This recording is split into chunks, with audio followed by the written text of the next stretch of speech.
July 16ರಂದು ಈ ಒಂದು ವಿಶೇಷವಾಗಿ ಅಂಕೋಲಾ ತಾಲೂಕಿನ ಶಿರೂರು ರಾಷ್ಟ್ರೀಯ ಹೆದ್ದಾರಿ 66ರ ಪಕ್ಕದಲ್ಲಿ ಭಯಾನಕವಾದಂತಹ ಅನಾಹುತ ಸಂಭವಿಸಿತ್ತು.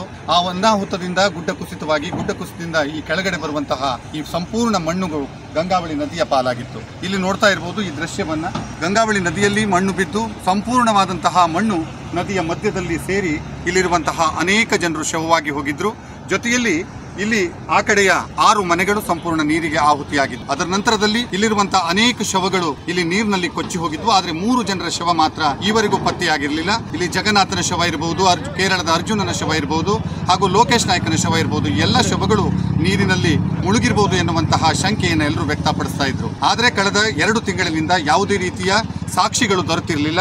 ಇಲ್ಲಿ ಎಷ್ಟೇ ಕಾರ್ಯಾಚರಣೆಯನ್ನು ನಡೆಸಿದ್ರೂ ಸಹ ಯಾವುದೇ ಫಲಪ್ರದವಾಗಿರಲಿಲ್ಲ. ಅದರ ಜೊತೆಯಲ್ಲಿ ಕಾರ್ಯಾಚರಣೆಯ ಜೊತೆಯಲ್ಲಿ ಈಶ್ವರ್ ಮಲ್ಪೆ ಎನ್ನುವಂತಹ ಮುಳುಗು ತಜ್ಞ ಬಂದು ಇಲ್ಲಿ ಮುಳುಗು ಶೋಧವನ್ನ ನಡೆಸಿ ನದಿಯಲ್ಲಿ ಶೋಧ ಕಾರ್ಯವನ್ನ ನಡೆಸಿದ್ರೂ ಸಹ ಯಾವುದೇ ಪ್ರಯೋಜನ ಆಗಿರಲಿಲ್ಲ.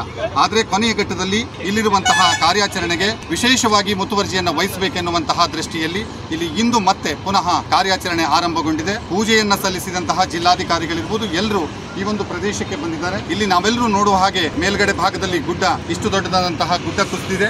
ಅದರ ಜೊತೆಯಲ್ಲಿ ನದಿಯಲ್ಲಿ ಸಾವಿರಾರು ಲಾರಿಗಳಷ್ಟು ಮಣ್ಣು ಬಿದ್ದಿದೆ.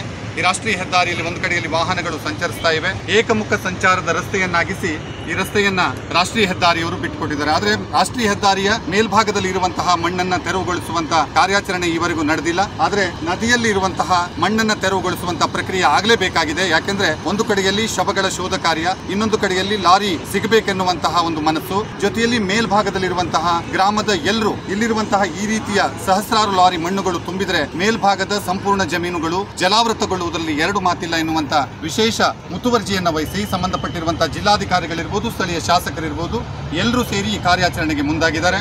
ಕಾರ್ಯಾಚರಣೆ ಫಲಪ್ರದವಾಗ್ತದೆಯೇ ಅಥವಾ ಇಂದಿನ ಈ ಒಂದು ನದಿಯಲ್ಲಿ ಇರುವಂತಹ ಶವಗಳು ಪತ್ತೆಯಾಗ್ತಾವೆಯೇ ಕಾದು ನೋಡಬೇಕಾಗಿದೆ. ಕರಾವಳಿ ಮುಂಜಾವು ಡಿಜಿಟಲ್ ನ್ಯೂಸ್ಗಾಗಿ ಸುಭಾಷ್ ಕಾರೆಬೈಲ್, ಅಂಕೋಲಾ.